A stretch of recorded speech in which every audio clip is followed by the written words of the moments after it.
Waziri Mkuu wa Uingereza Bwana Keir Starmer ametoa wito kwa viongozi wa nchi za Ulaya na wanachama wa Jumuiya ya Mataifa yaliyo tayari kuchukua hatua kuongeza kwa haraka usaidizi wa kijeshi huko nchini Ukraine, hasa makombora ya muda mrefu na makombora ya ulinzi wa anga, yani air defense missile, kwenda huko nchini Ukraine. Katika taarifa rasmi ya serikali ya Uingereza iliyoandikwa kabla mkutano wa viongozi uliopangwa kufanyika huko London nchini Uingereza, imeeleza kuwa Keir Starmer atahimiza viongozi hao kupeleka ama kutoa usaidizi wa kijeshi tena huko nchini Ukraine, hasa makombora. Hii inatokea katika mazingira ya vita vinavyoendelea kati ya Ukraine na Urusi ambavyo vinagonga msimu wake wa baridi, huku pia uharibifu wa miundombinu ya nishati na makombora ya wasiokuwa na mwelekeo maalum kwa raia yakiendelea kutikisa katika nchi hiyo, ambako pia Starmer ametambua ya kuwa usaidizi zaidi wa kijeshi ni muhimu ili Ukraine iweze kujiimarisha mbele ya msimu mgumu wa baridi na kuendelea kutetea makao yake nchini humo. Na huu ni uchache wa mambo makuu yanayohusiana na wito huu wa Keir Starmer, na ni kama ifuatavyo. Keir Starmer anataka mataifa ya Ulaya na washirika wa Ukraine kutoa zaidi silaha za muda mrefu, long range missiles zenye uwezo wa kushambulia malengo ya kijeshi mbali ndani ya Urusi. Aidha, kuna hamu ya kuongeza usaidizi wa makombora ya ulinzi kwa Ukraine ili kusaidia kulinda anga na miundombinu yake ya nishati dhidi ya mashambulizi kutoka Urusi. Kwa mfano, Uingereza ilitangaza mapema mwaka huu mpango wa zaidi ya makombora 5,000 ya ulinzi kwenda Ukraine. Starmer pia amehimiza kutumia rasilimali za Urusi zilizogandishwa, yani frozen Russia sovereign assets, na pia kujumuisha hatua za kuondoa mafuta na gesi za Urusi kutoka soko la kimataifa kama sehemu ya mkutano wa viongozi wa nchi zilizo tayari kuchukua hatua. Lengo kuu ni kuhakikisha Ukraine inashika nafasi ya nguvu mbeleni, si tu kwa ajili ya kupigana sasa, bali pia kwa ajili ya kujiimarisha kabla wakati wa mazungumzo ya amani na kuzuia uvamizi mwingine wa baadaye kutoka Moscow, ambako pia Starmer amesisitiza kuwa kilichotokea kwa sasa katika mstari wa mbele wa kivita, hasa Donetsk, ni kama muundo wa kila ambacho pia kitafanyika katika miaka ijayo hapo baadaye. Kwa nini pia Keir Starmer amekazia sana swala hili la kupeleka makombora huko nchini Ukraine, na kuelezea pia katika undani wa sababu ambayo imemfanya kiongozi huyo kutoa wito huo. Ulaya kwa muda mrefu imedhamiria kuunga mkono Ukraine, lakini imekuwa ikikabiliwa na changamoto kubwa ya kuwa na silaha za muda mrefu na nguvu ya kutosha kushinda ama kuzuia uvamizi, na Starmer anaamini ya kuwa ni wakati wa Ulaya kuchukua jukumu kubwa zaidi badala ya kutegemea kikamilifu kutoka Marekani. Vita inaendelea na inatarajiwa kuwa msimu wa baridi ukikaribia, hali ambayo inaweza kuwa mbaya kwa Ukraine kwa sababu ya mashambulio makubwa ya Urusi dhidi ya miundombinu ya nishati, na ukosefu wa silaha za ulinzi unaiweka Ukraine katika hatari kubwa. Kwa mfano, serikali ya Uingereza inasema inaongeza makombora ya ulinzi ili kukabiliana na mashambulizi hayo.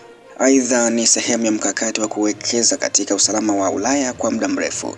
Starmer ameonyesha kuwa si tu swala la Ukraine, bali ni swala la usalama wa bara la Ulaya kwa vizazi vijavyo. Uingereza mpaka sasa imekubali mpango wa kutumia dola bilioni 1.6 mali ya fedha za maalum ya usafirishaji ili kuisaidia Ukraine kununua zaidi ya makombora 5,000 ya ulinzi kupitia kampuni kama vile Thales katika Belfast.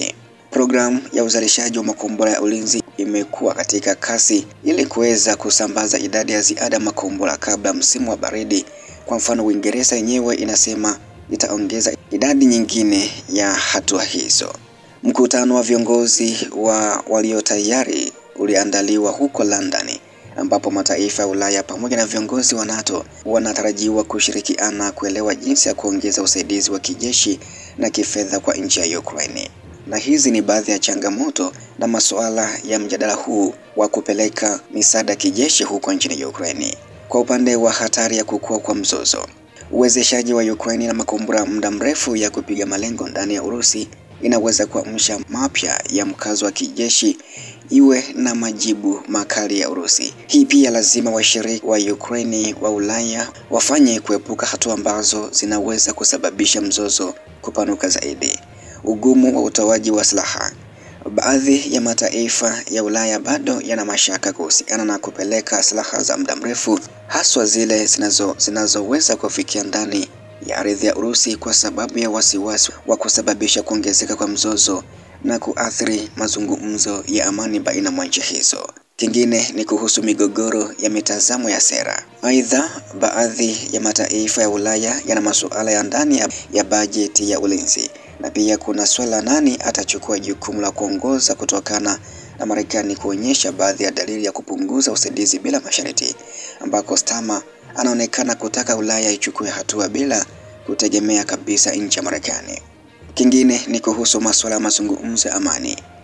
Wakati usaidizi wa kijeshi unahitajika, pia kuna haja ya kuandaa mazingira ya mazungumzo ya amani ya kudumu. Hili pia lina maana Ukraine inapaswa kuwa na nafasi ya mazungumzo na usaidizi wa kijeshi ukitolewa kwa makini, ili kuzuia kuharibiwa kwa nafasi ya diplomasia kwa nchi hiyo. Madhara yanayotarajiwa pia baada ya hatua hizo kuchukuliwa.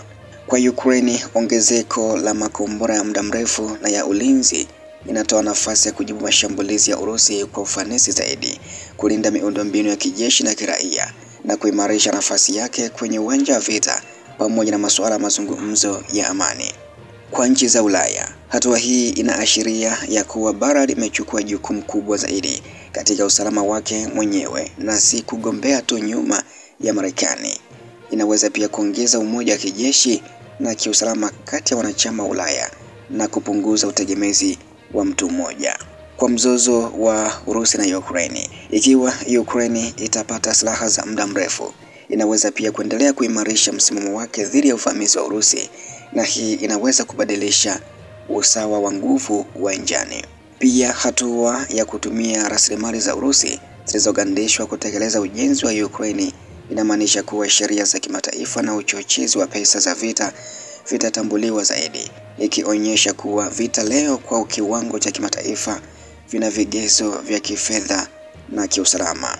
Na mwisho, naweza nikasema ya kwamba kwa ufupi kabisa, wito wa Keir Starmer ni sehemu ya mchakato mkubwa wa kuhakikisha Ukraine haianguki kando ya vita, bali inajiimarisha kwa misaada ya kijeshi na kifedha na kuwa na mshirika wa kweli kati ya mataifa ya Ulaya, na ni wito pia kwa Ulaya kuchukua jukumu kubwa zaidi katika usalama wa bara badala ya kutegemea tu mataifa mengine.